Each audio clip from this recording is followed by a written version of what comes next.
Welcome to MILF, I'm Courtney, and I'm Jennifer. and we are two moms into literary freedom. Hey Jen, how do you like our new space? I am loving it. It looks really good, Courtney. I just did these shelves. I did it all by myself. Can you tell? She's Miss Handy, not man, handy lady. Yeah, handy woman. Yeah. Handy woman. So let's introduce our guest. We don't want to be rude. We have with us Miss Annie is her Instagram handle, and her last name, I'm not sure I'm going to be able to pronounce the right way. So Annie, do you want to go? You don't have to. Fun fact, I didn't know how to say my last name for a year after I got married. Same. I said it wrong, and no one corrected me. Yeah, I know. So it looks like Wisher. It's Wixer. Wixer. Okay. Yeah, my husband is Croatian. Oh, okay. My husband is Dutch, and so mine is Van de Bunty, but everyone wants to like add an R, like Vander Bunt, and I never correct. Sure. Yes. Yeah, that's a hard one to say too. my last name for a long time too. I really wish that I had kept my maiden name, which is green, like the color. That's a cute one. No, my maiden name sucked too. So it was like, which one do I pick? So that's kind of why I always just went by Miss Annie, because the kids were like, "What?" That's a good idea. What grade did you teach? So I was a special ed teacher first, and I was licensed pre-K through all the way through 21, but I usually did like elementary, middle school. Yeah. And then this last time, when I was a counselor, also elementary, middle school. Awesome. So that's kind of what we want to have you here. Why we invited you on our podcast is to share your story, because I kind of came across it. I don't know how, but someone suggested your account to my page, and I came across your post. And so that's how, I kind of found you and told Jen about you. But I guess we should just jump right into your story that had something to do with a pride flag and you no longer having a job. It's so crazy. So I've worked at this Catholic school, for 4 years. I started when my son was in preschool. So we went to school and he went to school together. So we kind of drove to school, and I'm a public school advocate. So I never thought I'd work at a private school, but It was during COVID stuff. And so it was open. And that's kind of how we fell into it with my son. He started pre-K there. It was open. We enrolled him. They needed a school counselor, and I had a background in it. So I said, sure. And then we really liked it. So we just continued on. But this last year we had a change in administration, the priest changed, and I think just maybe values changed along with that. But it was so weird. I went in a few months ago, like over the summer, just thinking I was signing a contract, and they sat me down, the principal and the priest, and they had this piece of paper, and they like slammed it on the table, and they were like, have you seen this? And I was like, yeah, it's a pride flag. And they were like, was this on your Instagram? And I said, it was just on your Instagram? So it wasn't in your classroom? No, it was, it was, I had one in a drawer in my, it was in a drawer. Right. Yeah. So I remember seeing your post on Instagram about, which is like so moving, that you would have that for like when kids did come in, you were like, hey, look what I have, Yeah, that's what it was. Yeah. So I had it, I put it up in 2021. The post was from a long time ago. And the post was just basically saying, like, why do I support LGBTQ plus kids? And why would I do that in a Catholic school? And it just gave just some statistics about the high suicidality rates with kids and teens who are part of that group. And so that was all the post said. It didn't say like our names or the school name, or they didn't say anything about really being Catholic. It truly was just a pride flag on my Instagram. And for our listeners, the statistics that you're referring to, we've talked about a lot on this podcast. I don't think I'm going to get the numbers right, but basically just that students in the LGBT community have a significantly higher suicide. And yes. And I think, and that's probably lower than what it even is, and especially in faith-based communities.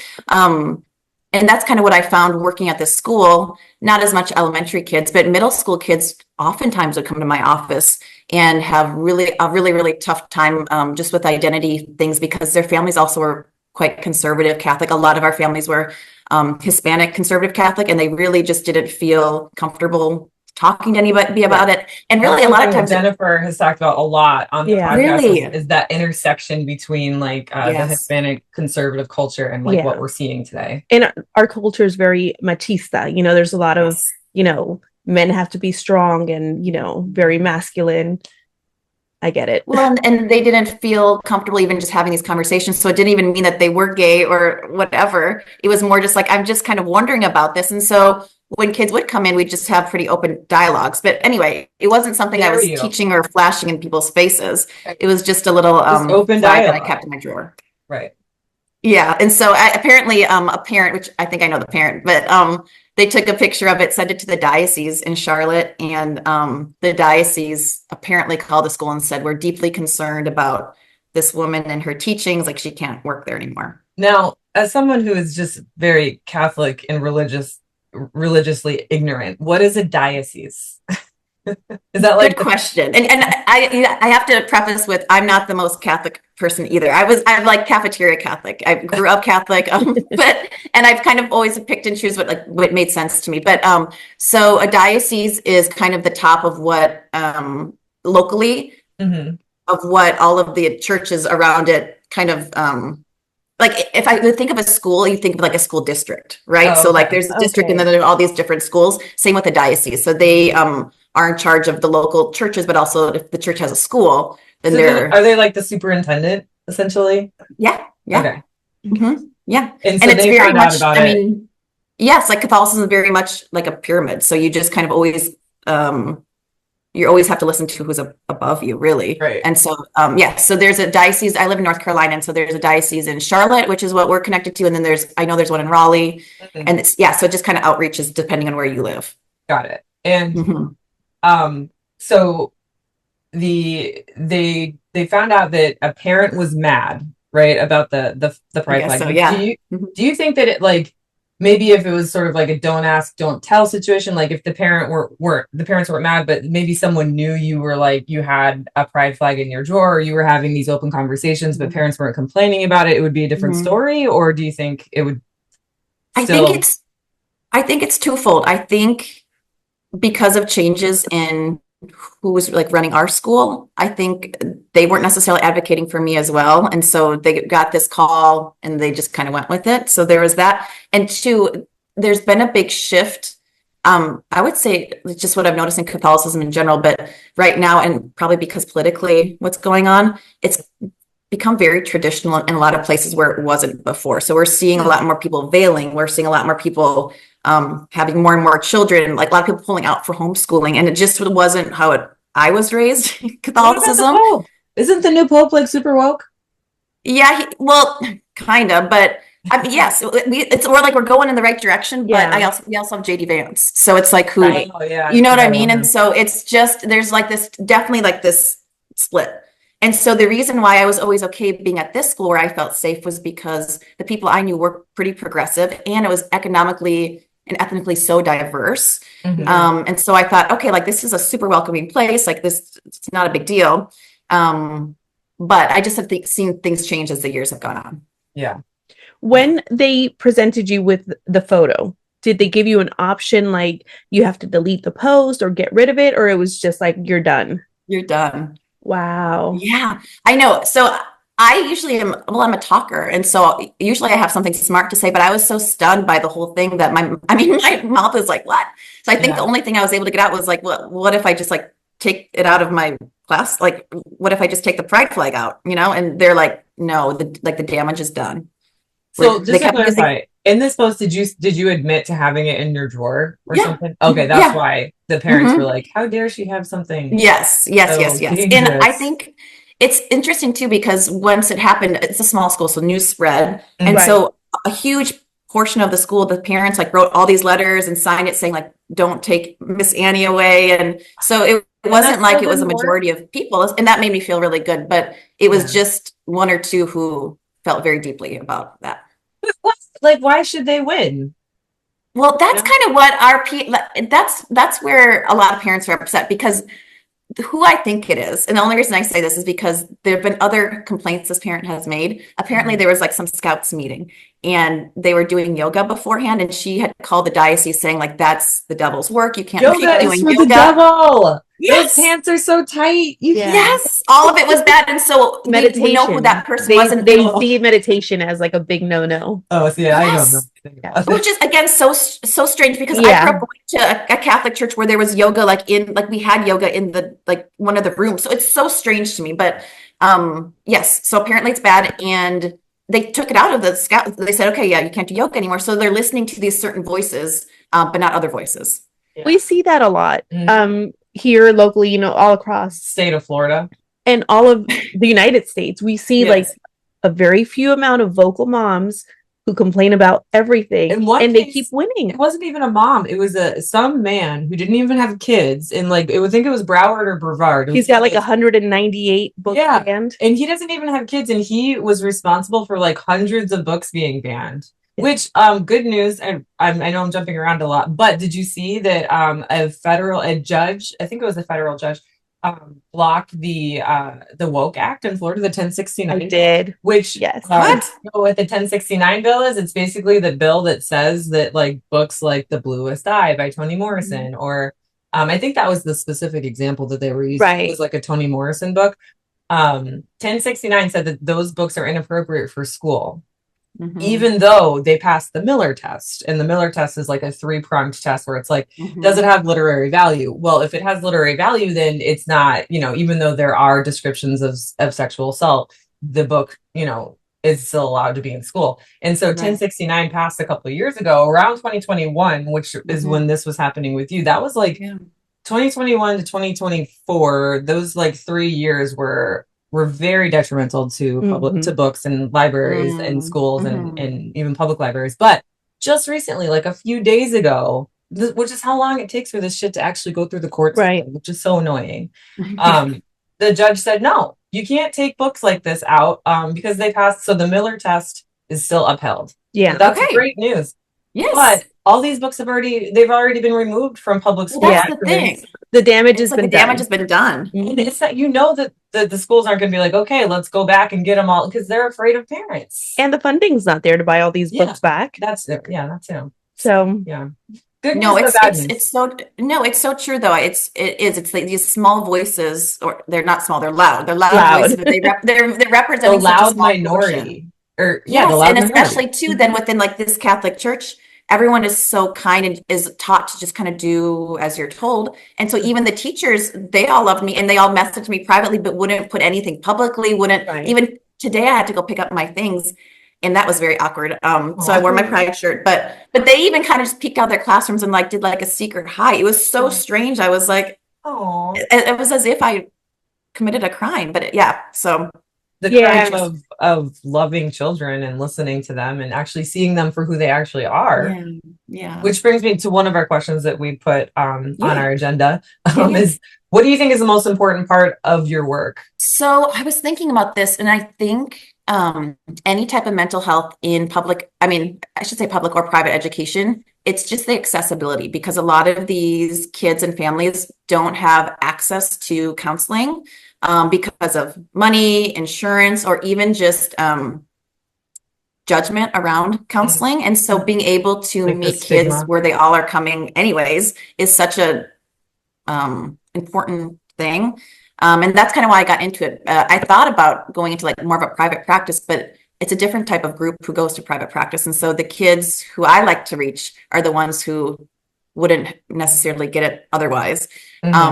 And just being able to teach, like, it's what's cool in a school setting is you don't have to go super deep. It's a lot of like teaching lessons, a lot of social emotional teaching. And so you're really just giving vocabulary to kids. And when they have the words to know what to do then in those difficult situations, or just say like, this is how I feel. It's amazing how much that changes things. Words that we didn't have when we were growing up, that we're now teaching our kids, that we're like, what would our lives have, not that I regret my life, but like, what would I have done differently had I had, the resources and the tools that I'm now providing my kid with, or that people like you are now providing, hundreds of kids with. Like, it's so important. Yet our country would be different, right? It's like, so different. We would have a female president. We would not be last in math, that's for sure. And that's why that's why they're afraid of people and educators like yourself, because they don't want that change. That scares them. They want to keep females, if we're going to make this about gender, which, let's be honest, I always make it about gender. They want to keep females like feeling like they're not the ones that can make the rules and call the shots. And but not just females, you know, that anyone in a different community, whether it's BIPOC or LGBTQ, it doesn't matter. It's the white man that is supposed to be in charge. And that's what we see. Like, name the 3 most evil men in the world, and what do they all have in common? They're all white, cis men. Yeah. Fuck them. Sorry. Agree. Preach, girl. Not a junior episode, but we do junior episodes where I don't curse. At least I try not to. Oh, you do? How cool is that? Yeah. So this is going to be the book that we cover on our next junior episode, called When Aiden Became a Brother. I haven't read that. Yeah, it's got the Stonewall Book Award. It's relatively new, right? I just picked this up at a bookstore this summer. But in junior episodes, I try not to curse. And we talk about the book so that way, like, parents that are interested in listening can listen with their kids. But that brings us to our next question, which is, do you have a favorite banned book that maybe you read with your 1-year-old, or like a picture book of any kind? Yeah, I mean, I like the classic, what is it? You, Me, and Tango. What is it? And Tango Makes 3. Yes. That's it. Right, I always forget the title. I'm like, I know it's Tango. Me too. I'm like, You, Me, and Tango. Which one is it? But that one I pull out a lot, and I pulled out a lot with students. And I did a stint. What is it? And Tango Makes 3. Yes. It's such a good. It's just a classic, but. Yeah. I loved that one. I worked in adoptions for a little bit too, and that was such a good one to pull out, even just with families, to be like, hey, this is a great book to read, you know, once your adoption goes through, or just to even get your other kids ready for adoption. Or I think a lot of those books, it's so sad because it's like twofold with picture books, like the Tango book. And because it's like, one, it makes kids feel less alone, right? They don't feel weird because they know that they're not the only one if there's a book about it. But 2, it's also like so much, it's giving awareness to kids who don't have that life, you know, and it's giving them the empathy to be like, oh, wait, outside of myself, there's these other types of families, and there's other type of groups, and that's cool too, you know? And so it's like the windows and mirrors. That's what I was. So it's like, books can be windows into a completely different world that you've never seen before. They can be mirrors that reflect what you're experiencing. That's perfect, and that's exactly what it is. And it makes me sad that even when I had the job that I had to be. Not that anyone said don't use these books, but I just knew, like, I can't use these books, or someone's going to say something or whatever. So you just have to be really careful.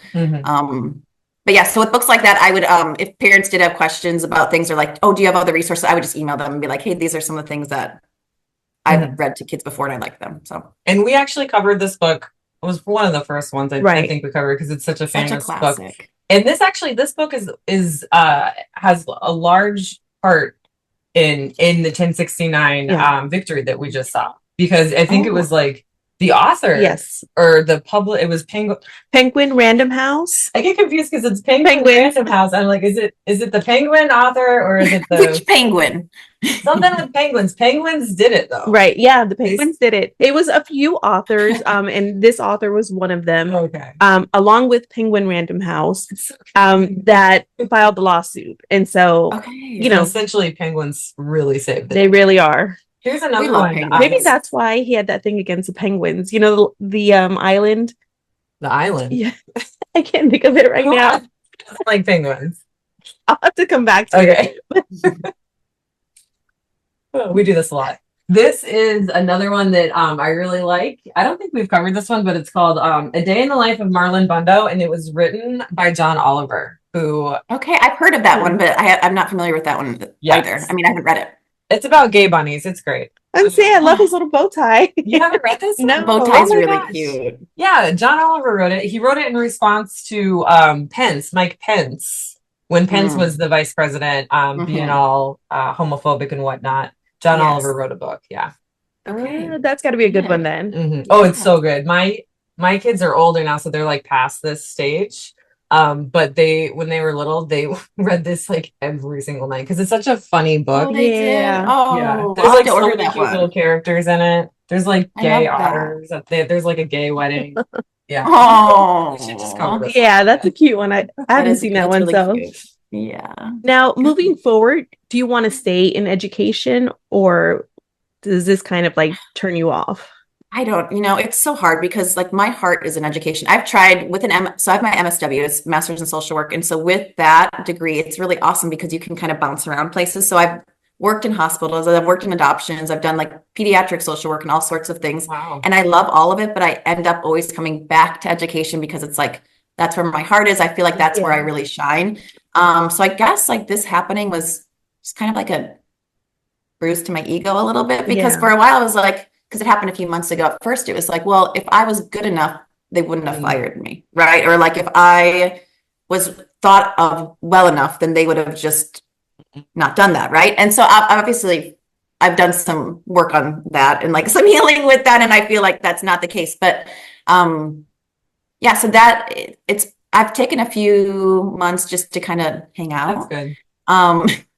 I also know I'm coming from a very privileged place because I don't necessarily have to find a job right now. And it gives me the option to speak out more because I know a lot of people who and I actually know a few people who this has happened to. And they didn't really have the option because they either needed to keep that job or they needed a job within a system where they would need that reference or, and so for me, luckily I'm married and I have a husband. And so we weren't necessarily relying on that really crappy Catholic school income anyways. Right. And so I have a little bit of freedom to try to figure out what I want to do next. But yeah, unfortunately, my heart is in education. So I'll find my way back there, I think. And I know what you mean with that imposter syndrome. Like that is so real. And it's like, it is a part of the system. It is designed to, not just affect women, but I feel like women are disproportionately affected by imposter syndrome. And as someone who also is in education, like, I've had similar experiences where I've been questioning was I just not good enough? And that is just so hard to get over, but it's so important to remember that we are a part of a system that is trying to keep people like us who want to actually like uplift the voices of the marginalized groups. That system is trying to keep us down. So yes, very true. It helps if we remember that we're not going to let them keep us down. Yeah, I know it's hard, and it's hard when I feel like I just have to follow my heart more and kind of push everything else aside because part of me too was like, well, if I just wouldn't have said anything, if I just wouldn't have, you know what I mean? If I just, why do I always have to be the one to say something? Like, just shut up, Annie. And you know what I mean? And that comes don't shut up, Annie. I'm like, just stop. Like, just maybe don't say anything at this next meeting.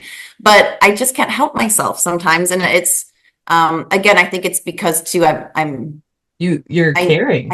I care about it and I know I can. Like, I'm not afraid of it because I don't have a lot of consequence if something like this happens. And so I can kind of use that privilege.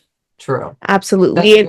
And we need more educators and people in school systems to speak up. And I understand that a lot of them can't, so sometimes I get upset. I'm like, why is the librarian removing these books? But then I'm like, this librarian depends on that income for her family. So I get it, but when we have the privilege and we can speak up, we have to. Yeah, I can think of a few individuals, that I'm friends with that I will categorize in the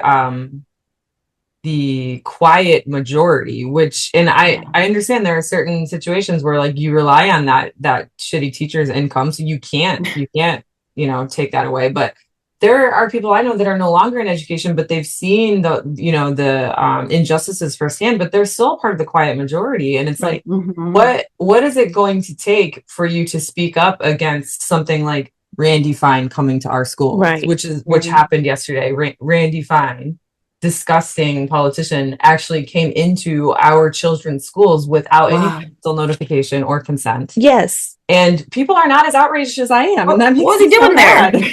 We have to sign consents for a movie, for a book to be read. But any Tom, Dick, and Harry can walk into our school and put sunscreen on their skin. Because it's like this guy, and lucky my kid was not at one of the schools that he was at, because I would have been in that superintendent's office first thing the next morning demanding answers. And what was he doing there? He would just happen to be here for some other thing. And so he just like got pulled in or I don't know how it happened, but we have we live in a very red state, in a very red town. Mm-hmm. And a lot of people in charge of our schools are very red. And so this was a chance to kiss his ass, basically. But I even know, like, I wouldn't describe the superintendent as red, and I'm not. No, not the superintendent. And I'm not saying that she had, like, this is her fault. I think it was the Ed Foundation, which is, I don't know. I guess they're red. I didn't think they were. It's like people start to show their true colors, and it's like, at what point are you going to make a decision and decide which side of history you're going to be on? Like everyone's 100%. Got a line. Mm-hmm. China's got like their line, like they started dropping food in Palestine. Yeah, a couple of months ago. Like they even have a line. Where's our line? Right. It's like it's just baffling to me. So to bring it back, because this does connect, I swear, we need more people like Miss Annie who aren't. I do understand that some people can't because of their financial situation, but those that can, we need you to speak up. And remember that this is not normal. Like, ostracizing a kid because their parents are gay or because they might be gay. Like that is not normal and it's not okay. And that's just one thing of just hundreds of things on this list of not okay, not normal things that we all have to speak up about. And using religion to do it is just so disgusting because that's not very Jesus-like. 100%. 100%. Yeah. I'm not a very religious person, but that's the part that gets me. Like, how are you religious and then you say things like that, It's so tough. And so before we had the current administration, our principal for years and years and years and years was this elderly nun. But she was so kick ass. Like she was like a secret. One time she whispered in my ear and she was like, "I'm a feminist." I'm like, yeah. But it was like had to be a secret. But she was like so open minded and so wonderful. And we had so many discussions about how people are born the way that they are. And I mean, she just was a beautiful human. And so when she retired, we lost that part of our school. Yeah.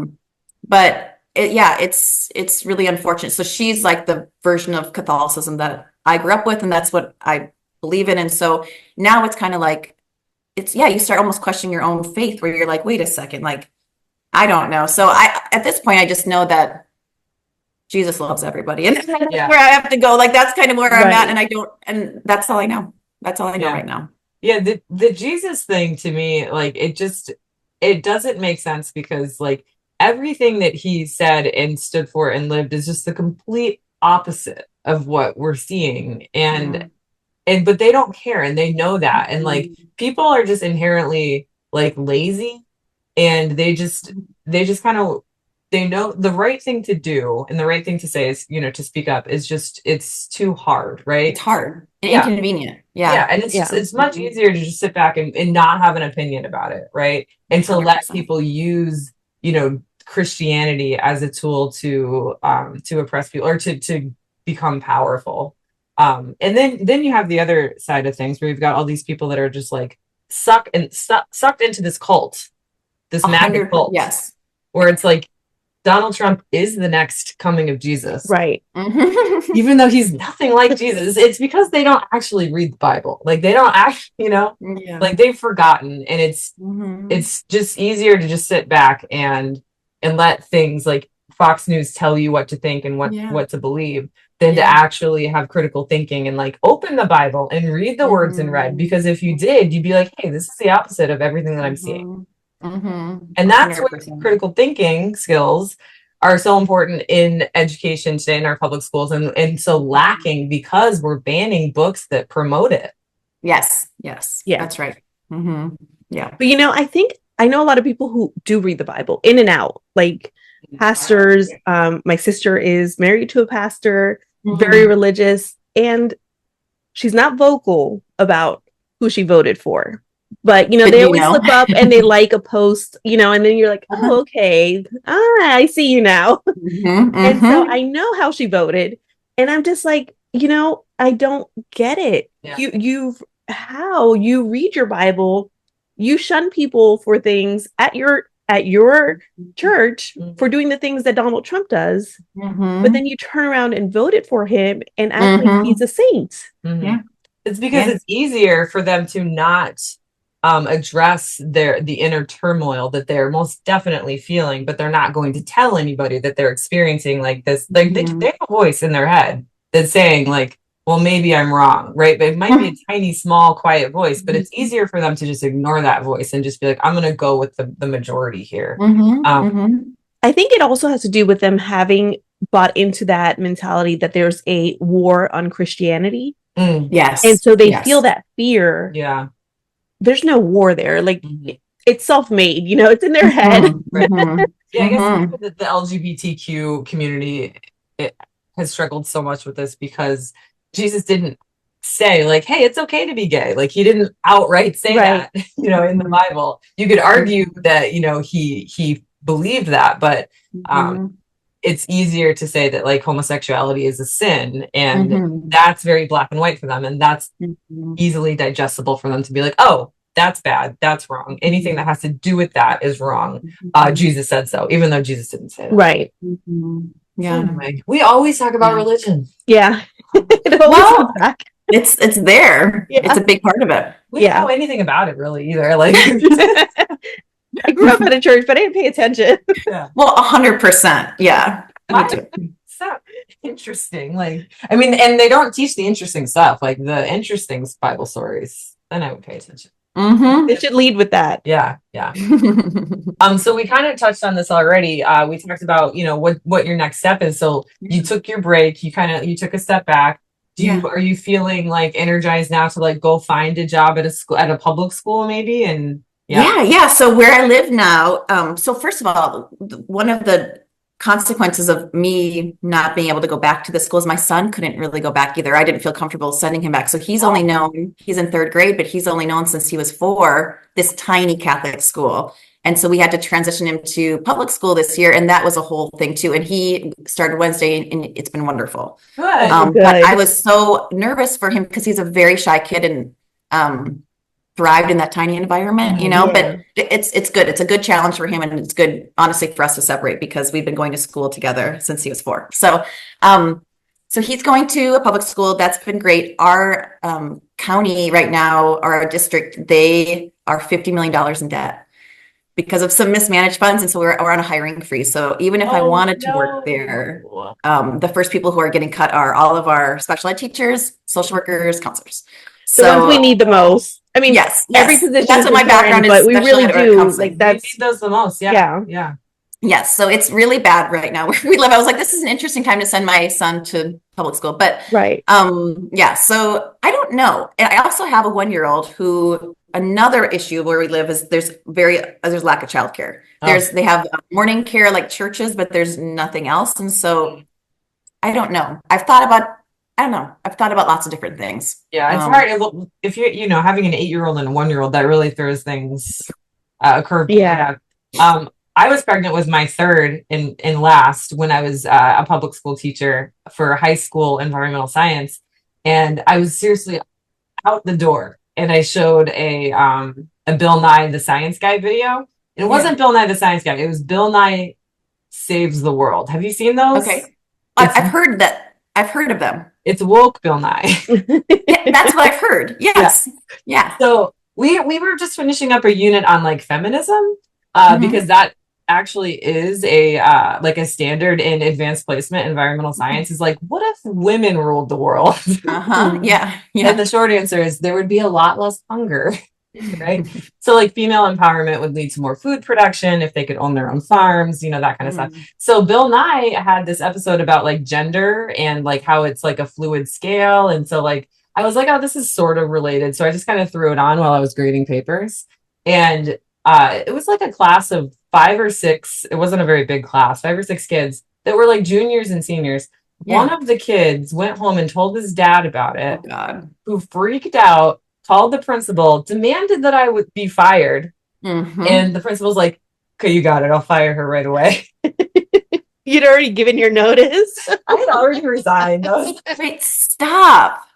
Yeah, Oh, I was 8.5 months pregnant. It was like the end of the year. I was like, school's almost out. Let's like get woke, you know? yeah, And yeah, Go out yeah, with a bang. totally. and I was a little mad that the principal wasn't like, no, absolutely not, you know, but like the principal's Yeah, like, I think listen, I'd want he the wanted principal too to kind you, of rally. Yeah. yeah, he wanted you to write an apology letter. I was like, fuck no, there's no way I would do that. But so yeah, I basically can say I was fired too because Yeah, you're in the fired club. It's never, I mean, it's a fun club to be part of. yeah, it is a fun club. So, but yeah. So are you in education now, you said, or no? So after so this was about 8 years ago, I Mhm. transitioned to writing curriculum. Mhm. And the idea was to write like social emotional learning, Mhm. embed Mhm. that into my science curriculum and like student centered, project based learning, social emotional learning. But like Mhm. there isn't a market for that because it's all illegal. Right. Not right now, there isn't. Especially where you live. SEL is illegal in Florida. Like we can't do it. So That that is was my so dream. crazy. So I ended up just writing like I just write physics questions now. So Okay. just Okay. whatever. I do whatever work I can find. Yeah. And it's fine. It's better than, having to go, worry if I'm going to get fired every day because I'm just like you, like I can't keep my mouth shut. Like I would have been fired Mhm. 10 times if I had stayed. Well, But it's like sometimes I want to shake teachers because I'm like, we all got into this job for a reason. It wasn't for the money. It was, it's like Right. we all came into here to make a difference, I thought. And so it's interesting just how things kind of play out. But yeah, I'm sure at some point the pendulum always swings, so I'm hoping that at some point we can kind of get back to where we were because I mean, even when I first started teaching when I was like 22, there was all sorts of cool things going on in schools. I mean, it Right. was just like way Mhm. more woke than it is now. It was Right. just, that's why you can, I got into it. I Like feel I like we're thought, taking so many steps back. I mean, a lot of the curriculum and things I used then, I couldn't use now. So it's just Right. like, there's got to be, at some point, we've got to go back. And it usually does. It kind of, the pendulum just swings. that's how Yeah. the world works. I saw somewhere that someone was like, maybe this is one of those extinction bursts, where it's like Mm-hmm. in scientific language, like Mm-hmm. whenever right before an extinction, like there's like a boom in population or something, Yeah. and then Yeah. they like eat all the plants and then they die. Does that make sense? Yeah. Mm-hmm. Mm-hmm. So it's like, Yeah. but instead of eating all the plants, it's like all of the sexist, like misogynistic white men, or whatever, like the Mm-hmm. conservative side, like there's so many of them, and I shouldn't just say just men, but just like Right. the conservative side in general. Like there's so many of them now, but like they're all gonna just sort of like kill each other, metaphorically 100%. speaking. Yeah. Yeah, Yeah. not literally, Yeah. but. Yeah. But eventually, like you said, it got to shift to at least that's what we're going to tell ourselves. Fingers Okay, crossed. so just because you think there'd be so many consequences as to like not having SEL in school, not, you know what I mean? And so at some point it's gotta, I don't know, you'd think. Well, yeah, it's like you like take ICE for example. Like what Donald Trump is doing right now with the just illegal deportation Yeah. of so many people that are, so important. Not only are they're human beings, Right. right? But so important to our country and like, the food that we eat. For one small Mhm. example, like, I mean, too little, too late. If we knew this before the election, but some people like needed to see it happen, right? So I don't think anybody really knows what the next election is going to look like Yeah. because of everything that's happening. Right. Yeah. Like, yeah. It'll be interesting for sure. yeah. I feel hopefully like you said, the pendulum is starting to swing back a little. Like people are starting to wake up and see that it wasn't the shiny gold statue that they thought it was, and it's just like rust underneath. Yeah, but you still have those crazy people that think he is. Yeah, but there's they're just loud. That's true. They're just loud. Yeah. Well, Miss Annie, thank you so much for being on the show with us and for being patient and listening to our rants. Oh my gosh, I could talk to you guys all day. Awesome. We love it. We're so happy to have you, and good luck, wherever you do end up. Follow Milk for Books on social media. I will. I love your name. Your account, and I love your posts. I think it's a bright light in a dark time that we're living in. So follow Miss Annie on social media. Follow Milk for Books on social media. What else? Don't ban books. Ban bigots. Love that. This episode has been engineered and mixed by your hosts, Jennifer and Courtney. You can listen to the MILF for Books podcast on iHeartRadio, Apple, Spotify, or literally any podcast app you want. Check out our MILF for Books YouTube page. That's MILF, 4, Books. And don't forget to like and subscribe.